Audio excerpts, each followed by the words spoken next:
안녕하세요. 온라인 팔로 지원 교육 강연자 박한나입니다. 만나 뵙게 돼서 반갑습니다. 3차시 강연에서는 AI와 관련된 쇼핑몰에 활용될 수 있는 AI, 인공지능은 어떤 것이 있는지에 대해서 말씀을 드렸어요. 그리고 브랜드는 이 기술을 실질적으로 어떻게 활용하고 있는지에 대해서도 말씀을 드렸는데요. 마지막 차시에서는 어찌 보면 지금까지 진행했던 모든 차시들 중에 강연 내용들 중에 가장 중요할 수 있는 부분입니다. 왜냐하면은 어떻게 저희 브랜드를 제가 실제로 성장시켰고 빠르게 성공시켰는지에 대한 얘기를 해드리려고 해요. 근데 사실 좀 비결이라는 말은 조금 너무 거창한 것 같고요. 그냥 제가 이 쇼핑몰을 운영하면서 쇼핑몰을 처음 시작해서 지금이 되기까지 분명 성장했던 포인트들도 있고 매출이 증폭됐던 그런 기간들이나 그런 포인트들이 있는데 그냥 브랜드 내 성장 포인트는 어떤 것들이 있었는지에 대해서 알고 가시면 좋을 것 같습니다. 제가 이런 뭔가 비결, 성장 포인트를 말씀드리기에 앞서서 여러분들에게 꼭 먼저 해보시라고 말씀드리고 싶은 게 있어요. 그게 바로 목표 매출을 세우는 거예요. 목표 매출을 세워야 되는 게 중요한 이유가 아마 당연히 온라인 쇼핑몰을 처음 시작하시는 분들의 그런 다짐이 있을 거예요. 아, 나 월 매출 1,000만 원 내야지, 월 매출 3,000만 원 내야지 하는 목표가 누구나 있을 거라고 생각합니다. 근데 거기서 끝나면 절대 안 됩니다. 월 매출 3,000을 내겠다? 구체적이지가 않아요. 현실적이지가 않아요. 그거 어떻게 달성할 건데? 그럼 나는 얼마의 제품을 얼만큼 팔아야 되는지까지도 여러분들이 생각을 해보셔야 됩니다. 그래서 실제로 목표 월 매출을 단순히 1,000만 원이라고 생각을 하시는 게 아니라 더 나아가서 내가 지금 소싱해 갖고 올 제품이 혹은 판매하고 있는 제품의 객단가, 평균 객단가가 한 어느 정도인지를 파악을 해보신 다음에 그게 가령 2만 원이라고 한다면 그럼 난 월에 얼마를 판매해야 될지를 고민을 해보시는 거예요. 그래서 월에 지금 1,000만 원 나누기 2만 원을 해보니까 월 500개씩 판매를 해야 되는구나. 그럼 더 한 단계 내려와서 그럼 난 매일 몇 개를 팔아야지? 라는 거를 고민을 해봐야 돼요. 그렇다면 매일 16개씩 판매를 해야 되는데 여기서부터 난 어떤 제품을 가져올지 어떤 판매 채널에 입점을 할지 어떤 차별화 전략을 갖고 올지를 고민을 하셔야 됩니다. 즉 16개 제품의 매출을 내기 위해서 나는 16개의 제품군을 갖고 있을 건지 16개의 판매 채널을 갖고 있을 건지 등등을 고려해 봐야 된다는 거예요. 그리고 단순히 내가 몇 개를 판매해야 되지라는 부분뿐만 아니라 가장 중요한 거는 그래서 순수익은 얼만데를 생각해 보셔야 돼요. 가끔 제가 컨설팅을 하거나 강연을 할 때 이런저런 질문을 듣다 보면은 생각보다 많은 분들이 이걸 놓치고 있구나 하는 게 있는데 그게 바로 돈과 관련된 순수익 관련된 부분입니다. 많은 분들이 매출과 순수익이 일치할 거라고는 생각을 안 하지만 그 매출에서 얼마를 빼야 순수익이 나오는지를 모르시는 분들이 많아요. 매출에서 순수익을 잘못 계산하게 되면 발생할 수 있는 문제가 판매가를 잘못 설정하게 되고요. 마진을 잘못 설정하게 돼서 시간 투자도 했고 돈 투자도 했고 모든 노력을 다 했는데 막상 내 수중에 돌아오는 돈은 얼마 안 될 수도 있습니다. 그렇기 때문에 꼭 순수익에 관련된 부분까지도 목표 매출에서 세워보셔야 돼요. 오히려 역으로 난 순수익을 한 월급 그래도 초반에 300만 원 정도 벌고 싶다라고 했을 때 역으로 마진율을 곱해봐서 그러면 내가 매출을 얼만큼 내야 되지를 고민해보는 것도 방법이 될 것 같습니다. 그래서 지금부터는 저희 브랜드가 성장할 수 있었던 그런 포인트들에서 말씀을 드리려고 하는데요. 첫 번째는 내가 판매하고자 하는 제품의 소비자를 정확히 파악하라입니다. 소비자를 정확히 파악하라는 거는 그 무엇보다 중요한 말이에요. 근데 단순히 소비자를 분석하라는 말이 아니에요. 내가 판매하고자 하는 제품의 소비자는 20대야. 20대 여성은 뭘 좋아해? 이거를 판단하라는 의미가 아니고요. 여기서 주의해야 될 점이 내 취향과 소비자의 니즈가 다르다는 걸 아는 게 첫 스타트입니다. 즉, 많은 분들이 착각하고 계신 부분 중에 하나가 내 취향이 대중들의 취향을 반영할 수 있을 거라고 생각하는 거예요. 가령 의류 시장을 한번 예로 들어볼게요. 의류 시장을 사입을 하러 도매처에 나가게 되면은 진짜 수많은 니트, 수많은 코트들, 수많은 트렌치 코트들을 만날 수 있어요. 그랬을 때 고객이 요즘에는 뭔가 롱보다 숏이 조금 더 유행이야. 그러면 숏 제품을 챙겨가야지 라고 판단을 하기보다는 트렌치 코트가 유행이야 라는 부분만 알고 가시는 거예요. 가서 트렌치 코트? 나는 긴 게 이쁘던데? 하고 긴 걸 사입해 갖고 오시는 거예요. 그러면 안 된다는 거예요. 내가 가지고 있는 취향이 남과 같을 거라고 생각하시면 안 됩니다. 당연히 내가 가지고 있는 안목이 너무나도 높아서 판매자들의 안목이 너무 높아서 소비자들의 니즈를 완벽하게 부합시키는 경우가 있을 수는 있어요. 하지만 보통 경우엔 그렇지 않거든요. 그래서 제가 강의를 할 때는 에이 누가 뭐 그런 걸 헷갈리겠어 라고 하실 수도 있지만 생각보다 처음 아이템을 가져오실 때 이런 부분에 있어서 착각을 하신다는 거. 그래서 요거를 꼭 짚고 넘어가셨으면 좋겠고 그 다음 두 번째는 한 제품만 고집하시는 분들이 첫 매출을 빨리 내기가 쉽지가 않은 것 같아요. 당연히 한 제품이 정말 경쟁력 있는 제품이고 누가 봐도 팔릴 것 같은 제품이고 심지어 그 공장에서 그 공장 사장님께서 우리 회사만 우리 브랜드에게만 독점적으로 판매할 수 있는 권한을 주겠다 하면 말은 달라집니다. 하지만 그런 게 아니라 남이 다 소싱해 갖고 올 수 있는 제품을 팔려고 할 때 뭔가 내 눈에 이게 너무나도 경쟁력 있어 보여서 이걸 팔려고 해. 그래서 이러다 보면은 사실 이 첫 번째 아이템에 애착이 생길 수밖에 없어요. 뭔가 이 제품으로 매출을 많이 내야 될 것 같고 이 제품으로 나는 처음부터 시장에서 성장해야 될 것 같고 라고 생각을 하시는데 그게 현실상 쉬운 게 아닙니다. 그렇기 때문에 처음 시작을 하실 때는 정말 마음 편히 첫 제품은 매출이 나지 않을 수 있다. 그냥 이 제품 저 제품 여러 가지 시장을 도전해보겠다는 마음가짐을 가지시고 그렇게 조금 자본을 분산해서 소싱을 해갖고 오는 것도 한 가지의 방법이 될 것 같습니다. 두 번째는 정말 타인의 경험을 많이 들어보셨으면 좋겠어요. 제가 지금 쇼핑몰을 운영한 지 한 1년 정도가 넘어가고 있는데 쇼핑몰을 운영하면서 지금 와서 쇼핑몰 초기를 한번 돌이켜보면은 조금 아쉬웠던 부분이 왜 나는 그렇게 꼭 뚝심 있게 내 가치관을 밀고 나가기 위해서 다른 사람들의 얘기를 그렇게 열심히 들으려고 안 했지? 라는 부분이 아쉬운 것 같아요. 뭔가 내가 가지고 있는 이러한 쇼핑몰 브랜딩에 대한 이미지나 이런 상품군에 대한 이런 라인업이 뭔가 시장에서 먹힐 거라는 왠지 모른 근거 없는 자신감이라고 하죠. 그런 게 베이스에 깔려 있었던 건지 뭔가 다른 쇼핑몰들은 어떻게 하고 있는지 다른 사장님들은 어떻게 제품을 판매하는지 혹은 다른 강연자분들은 어떤 부분을 주의하라고 말씀하시는지에 대해서 제가 귀 기울여 듣지 않았던 것 같습니다. 그러다 보니까 쇼핑몰 초반에 한 6개월 동안에는 정말 많이 헤맸어요. 다시 돌아오고 돌아오고를 반복을 하다 보니 제가 만약에 다시 사업 초기로 돌아간다면 이 기간을 겪어오신 다른 쇼핑몰 사장님들께 혹은 강연자분들께 한번 물어보지 않을까.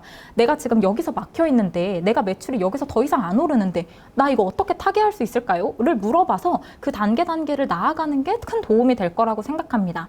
근데 주위에 그런 쇼핑몰 사장님들이 없으실 수 있어요.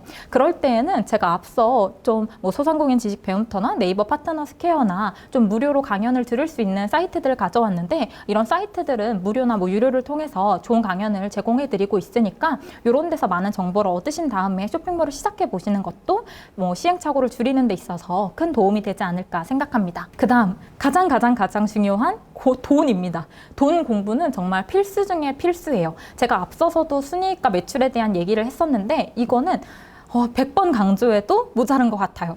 그 이유가 제가 또 컨설팅이나 강연을 하다 보면 많은 분들이 순이익 계산법을 정말 몰라서 마진을 제대로 설정을 못하거나 판매가를 설정을 못하시는 사장님들이 계세요. 근데 처음 이 시장에 들어와서 제품을 판매하려고 하실 때 이렇게 생각하실 수도 있어요. 한 1년 정도 그러다 보면 돈에 대한 감각도 생기지 않겠어? 그럼 늦습니다. 1년 동안 그렇게 하고 나면 자본금이 다 사라져 있을 수도 있어요. 그렇기 때문에 순수익과 관련된 부분은 꼭 미리 공부를 하셨으면 좋겠어요. 그 중에서 제가 중요한 좀 3가지를 말씀드리려고 하는데 하나가 종합소득세랑 부가세에 관련된 부분이에요. 세금 관련된 부분인데 사실 여기에 제품 원가나 임차료나 인건비와 관련된 부분은 눈에 보이는 지출이에요. 즉 매달마다 고정적으로 나간다거나 아니 원가 같은 경우는 변동적이긴 하지만 결국은 소비자 사입처에서 바로바로 지불을 해야 되는 대금을 해야 되는 돈이기 때문에 비용이 어떻게 사용되고 있는지가 눈에 여실히 잘 보입니다. 하지만 여기에 종합소득세나 부가세는 갑자기 열심히 제품 팔고 있다가 띠용하는 일이 발생할 수 있습니다. 이게 무슨 말씀이냐면 이제 판매 채널에서 돈을 모아놨다가 정산하는 정산 주기가 됐어요. 그래서 여러분의 통장으로 이제 그 판매됐던 금액의 수수료를 제외하고 여러분의 통장에 매출을 넣어줬겠죠. 그렇게 되면 그 매출이 다 처음에 본인 돈인 것 같아요. 뭔가 내 돈인 것 같아. 그래서 막 가족들한테 이것저것 사주고 싶고 친구들한테도 막 나 사업 시작했다고 한턱 쏘고 싶고 이런 마음이 생깁니다. 그리고 또 어떤 분들은 조금 더 사업을 빨리 성장시키고 싶은 마음에 제품 사입을 다 해버린다거나 이런 문제들이 생길 수 있는데 이렇게 되면 한 달 뒤에 고지서 받고 놀랄 수 있습니다. 갑자기 한 달 뒤에 고지서가 날라와요. 부가세 내세요? 아니면 종합소득세 내세요? 그때 내가 가지고 있는 현금이 없다면 정말 이걸 어떻게 유동해야 되지? 어떻게 이걸 관리해야 되지? 라는 문제에 봉착할 수 있어요. 그렇기 때문에 언제나 자본금은 조금 더 넉넉하게 들고 계시라는 말을 꼭 해드리고 싶고 소득이나 부가세도 진짜 꼭 마진에서 혹은 판매가를 설정할 때 고민을 해보셔야 된다는 거, 그리고 잘 모르시겠다라면 공부를 통해서라도 알고 가셔야 된다는 거를 말씀드리고 싶습니다. 그리고 제가 포장 배송비를 체크를 해놨는데 이 부분은 뭔가 포장비에 대해서 말씀을 드리고 싶어서였어요. 가끔 마진을 계산해 갖고 오세요, 지금부터 순위 계산하는 걸 한번 해 갖고 오세요 라고 말씀을 드리면 되게 사소한 비용을 놓쳐서 오세요. 그 중에 대표적인 하나가 포장비예요. 즉, 뭐 박스 테이프나 이런 게 몇 천 원 안 하다 보니까, 심지어 박스 테이프를 한 번에 다 나가는 게 아니잖아요. 한 박스 포장할 때 조금씩 나눠서 쓰다 보니까 그 몇 원씩 나가는 걸 비용이라고 인식을 잘 안 하시더라고요. 근데 이것도 엄연히 비용입니다. 이게 쌓이고 나가는 수가 많아지고 택배량이 많아질수록 박스 테이프도 부담이 될 수 있어요. 그렇기 때문에 포장비나 이런 뭐 옷을 패킹할 때 들어가는 OPP도 분명한 포장 그런 그 단가 중에 하나라는 거, 그런 비용 중에 하나라는 거를 꼭 참고해 보셨으면 좋겠습니다. 그리고 네 번째는 효율적인 프로세스를 찾는 거예요. 요거는 제가 앞서 뭐 돈에서도 말씀드렸지만 저희의 자본은 한정되어 있어요. 5명, 10명에서 시작하는 쇼핑몰이 아닐 거란 말이죠. 한두 명에서 시작을 할 텐데 한두 명이서 모든 단계를 다 관할해서 할 수 있으면 좋겠지만 그건 현실적으로 시간상 안 됩니다. 여기 앞에 있는 단계는 사실 쇼핑몰 창업 전 단계예요. 즉 일회성이에요. 하고 나면 끝입니다. 다시 안 돌아와요. 근데 이 뒤에 있는 단계는 쇼핑몰을 하시는 내내 이어지는 단계예요. 즉 상품 소싱을 하거나 촬영을 하거나 아니면 배송을 하는 이 단계는 쇼핑몰이 시작돼서 끝날 때까지 반복되는 단계예요. 이 단계를 어떻게 하면은 최소한의 인원으로 최대한의 효율을 낼 수 있을지 그 프로세스를 고민을 해보셔야 됩니다. 이 말은 다시 말해서 어찌 보면은 내 능력치를 좀 판단을 해봐야 돼요. 내가 뭐 포토샵이나 일러스트를 잘 못한다고 했을 때 그런 상세 페이지를 작업하기 위해서 들이는 시간 대비 만약에 상품을 소싱해 갖고 오는 게 더 나에게 이득이다라고 한다면 그런 포토샵이나 그런 일러스트에 들어가는 시간을 외주로 빼버리는 거예요. 아웃소싱을 하는 거예요.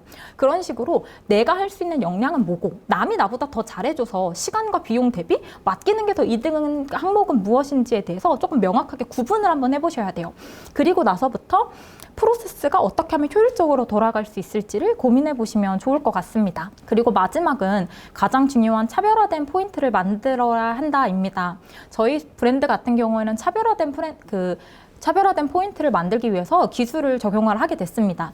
근데 이게 단순히 뭐 디자인 상품이나 아니면 제조를 통해서 나만 만들어 갖고 오는, 나만 들여 갖고 오는 제품이라면 이런 고민이 사실 필요 없어요. 왜냐하면 제품만으로도 그런 경쟁력을 가지게 되고 디자인이 나에게만 있는 거기 때문에 어찌 보면 마케팅을 통해서 소비자를 모으는 방식으로 진행이 돼야 됩니다. 하지만 만약에 제품을 소싱하는 방법이 그런 게 아니라 사입이나 위탁 판매, 구매 대행이라고 한다면 꼭 한 번쯤은 우리 제품을 선택할 수밖에 없는 이유는 무엇인지, 그리고 왜 소비자는 더 다른 타사의 제품이 아니라 내 제품에 지불을 해야 되는지에 대해서 꼭 고민을 해보셨으면 좋겠습니다. 그 단계는 제가 앞서 3차 시 AI 때 설명드렸던 그 단계를 가지고 왔는데요. 이 단계를 통해서 상품 기획 단계에서 우리 쇼핑몰 같은 경우는 조금 더 라인업을 뭔가 좀 다양하게 스타일화해서 한번 가보겠다라는 차별화라든지 뭔가 콘텐츠 제작, 뭐 상세 페이지 작업하는 데 있어서 다른 타사 쇼핑몰들은 이런 거를 강점을 둬서 상세 페이지를 만들었다면 우리는 뭔가 모델의 이미지나 아니면 상세 페이지 내에 뭔가 좀 정보의 좀 용이성이나 이런 부분을 기반으로 해서 차별화를 만들겠다. 혹은 상품 관리 같은 경우는 어찌 보면 빠른 배송이나 그런 좀 재고 문제, 그리고 CS 문제랑 되게 직결되는 부분이긴 한데요. 상품 관리를 뭔가 좀 AI나 이런 기술을 도입해서 혹은 판매 채널별로 정말 뭐 철저하게 관리를 할 수 있는 그런 시스템을 도입을 해서 뭐 재고 처리 시점이나 이런 거를 파악을 하고 조금 더 고객님들이 배송 지연 없이 제품을 받아볼 수 있는 시스템을 만들겠다 등등등 해서 각 단계마다 우리 사이트가 지금 당장 도입할 수 있는 차별화 포인트는 무엇인지에 대해서도 꼭 고민을 해보셨으면 좋겠습니다.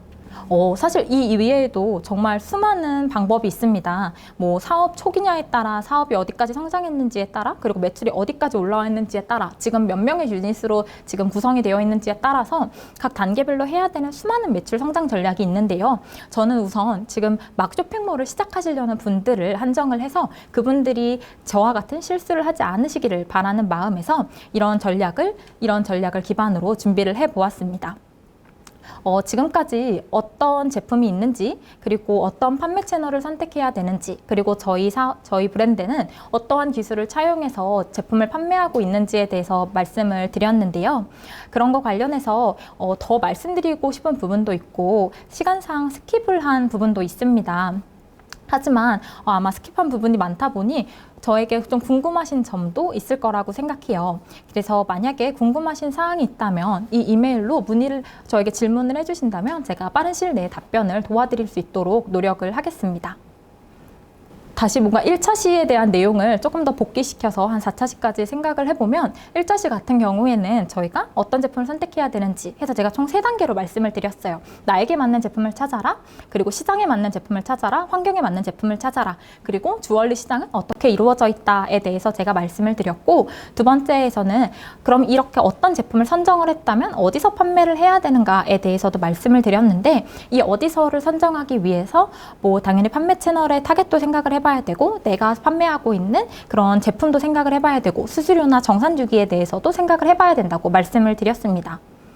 그리고 마지막 이제 3차 시 강연에서는 AI와 관련된 부분을 설명을 해드렸는데요. 아마 조금 어렵고 조금 지루한 얘기였을 수도 있어요. 하지만 AI가 패션 커머스에서 어떻게 활용되고 있는지 총 8가지 기술을 통해서 말씀을 드렸고, 그리고 더 쇼핑몰 프로세스 단계별로는 AI가 어떻게 투입될 수 있는지, 어떻게 활용될 수 있는지에 대해서 말씀을 드렸는데, 이렇게 만약에 기술에 대해서 관심이 있으시다면 이런 부분도 한번 검색을 해보셔서 쇼핑몰에 도입을 하시는 것도 좀 차별화 포인트를 만드는 데 도움이 되지 않을까 생각합니다. 그리고 맨 마지막 4차 시에서는 브랜드니 어떻게 빠르게 성장할 수 있었는지에 대해서 말씀을 드렸는데요. 총 5가지로 말씀을 드렸습니다.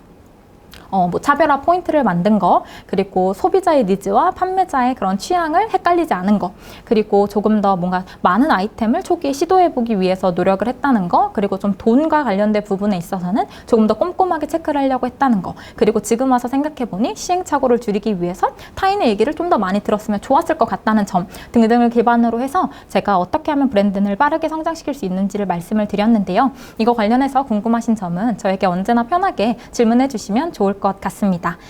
그럼 이것을 끝으로 강연을 마치도록 하겠습니다. 지금까지 브랜든 대표 박한나였습니다. 감사합니다.